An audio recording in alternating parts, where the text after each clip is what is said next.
আসসালামু আলাইকুম বন্ধুরা, সকলে কেমন আছেন? আশা করি ভালো আছেন। আমরাও ভালো আছি। তো বন্ধুরা, মাটির চুলাতে আজকে পাঙ্গাস মাছ ভুনা করব টমেটো দিয়ে। তার জন্য রেসিপিটি নিয়ে চলে আসলাম। দেখুন বন্ধুরা, আমার মাছগুলো কেটে ধুয়ে নেওয়া হয়ে গেছে। এগুলো আমি লবণ হলুদ মাখিয়ে এগুলোকে ভেজে নিতে হবে। লবণ হলুদ যত ভালো করে মাখাবেন মাছের ভিতরে, তত ভালো করে মশলাগুলো ঢুকে যাবে। মাছটাও খেতে অনেক স্বাদ হবে। তো বন্ধুরা দেখুন, আমি ভালো করে মাখিয়ে নিচ্ছি।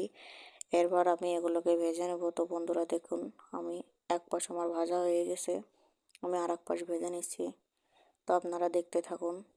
দেখুন বন্ধুরা, আমার সব মশলাগুলো দেওয়া হয়ে গেছে। এবার আমি টমেটো দিচ্ছি, এখনও আমি মরিচ দিইনি। তো বন্ধুরা দেখতে থাকুন। মশলা যত ভালো করে কষাবেন মাছ ভুনা তত খেতে ভালো লাগবে। তো আমি খুব ভালো করে মশলা কষাই নিয়েছি। তো দেখুন বন্ধুরা, আমার ফাইনাল লুক দেখেই বুঝতে পারছেন মাছটা কত